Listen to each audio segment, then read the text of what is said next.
कहानी की शुरुआत होती है शांतिपुर नामक एक शांत और सुंदर गांव से। जैसा इस गांव का नाम था वैसा ही यहाँ का माहौल, हर तरफ अनुशासन और कायदे कानून का सख्त पहरा। गांव के लोग नियमों का पालन बड़ी निष्ठा से करते थे, लेकिन इस गांव में एक शख्स ऐसा भी था जिस पर न तो कोई कानून चलता था और न ही किसी का अनुशासन। वह था थूंग थूंग। थूंग थूंग के पास आलीशान बंगला था, बेशुमार दौलत थी और महंगी गाड़ियों का काफिला। लेकिन इन सब के साथ उसके पास थी एक बेहद जिद्दी और खतरनाक फितरत। उसे जो चीज पसंद आ जाती उसे हासिल करना उसके लिए जुनून बन जाता था। उसके गैराज में गैरकानूनी तरीके से जमा की गई ऐसी गाड़ियां थीं जो उसने लोगों से छीन ली थीं। एक दिन हद ही हो गई। थूंग थूंग अपनी बाइक पर शान से घूम रहा था, तभी उसकी नजर सड़क से गुजरती मंत्री जी की चमचमाती लग्जरी कार पर पड़ी। उसने बिना कुछ सोचे समझे अपनी बाइक सीधे मंत्री जी की कार के सामने अड़ा दी। मंत्री जी घबराकर बाहर निकले। थूंग थूंग ने बड़े रौब से कहा, ओहो मंत्री जी, बड़ी लंबी सैर पर निकले हो। वो क्या है ना मंत्री जी, मुझे आपकी ये कार पहली नजर में ही पसंद आ गई है। अब आप प्यार से दोगे या मैं खुद ही ले लूं?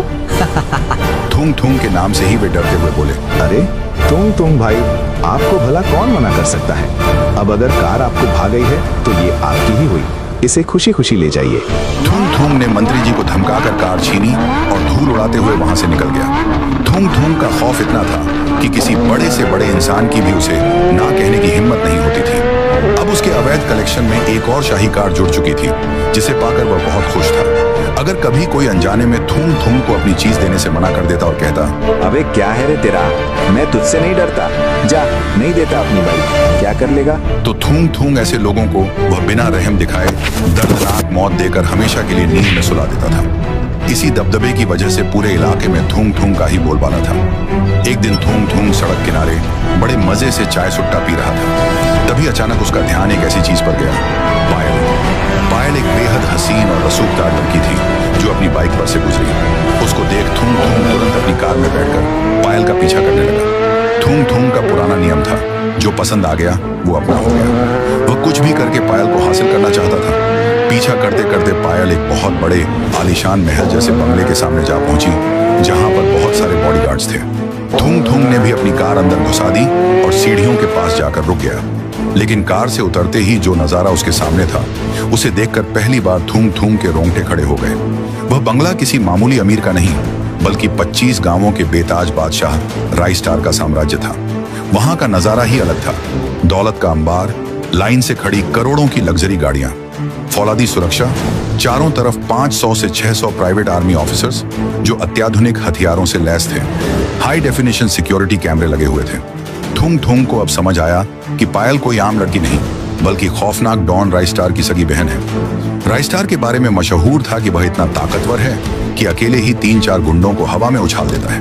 वह मौत से नहीं डरता था और अपनी बहन की हिफाजत के लिए पूरी दुनिया को राख करने का दम रखता था। उसे एहसास हो चुका था कि यह बच्चों का खेल नहीं है।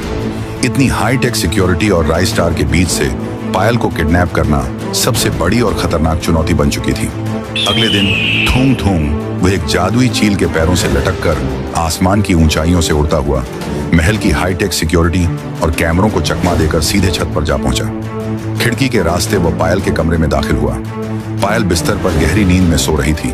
थूंग थूंग ने बिना आहट किए उसे उठाया और चील की पीठ पर सुलाकर वहां से गायब हो गया। थूंग थूंग अपने मंसूबे में कामयाब हो चुका था। उसने पायल को ले जाकर एक लोहे के बेहद मजबूत और खतरनाक पिंजरे में बंद कर दिया। सलाखों के पीछे कैद पायल डर के मारे रो रही थी। थूंग थूंग ने एक मुस्कान के साथ कहा, पहले तो सिर्फ तेरा चेहरा पसंद आया था, लेकिन जब पता चला कि तू उस राइस्टार की बहन है तो मेरा इरादा बदल गया। उस राइस्टार ने पहले मेरी रातों की नींद हराम की थी, अब उससे पुराना हिसाब चुकता करने का वक्त आ गया है। थूंग थूंग ने तुरंत राइस्टार को फोन लगाया और बोला, अबे राइस्टार, तेरी लाडली बहन अब मेरे कब्जे में है। अगर उसे दोबारा जिंदा देखना चाहता है तो ट्रक भरकर नोट ले आ और अपनी बहन को ले जा। याद रखना, चालाकी की तो लाश भी नहीं मिलेगी। राइस्टार ने घबराते हुए कहा, नहीं, पायल को कुछ मत करना, मैं पैसे लेकर आ रहा हूँ।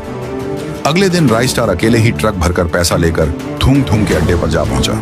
उसने ट्रक की ओर इशारा करते हुए कहा, थूंग थूंग, तूने जितने पैसे मांगे थे मैं ले आया हूँ, अब मेरी बहन को आजाद कर दे।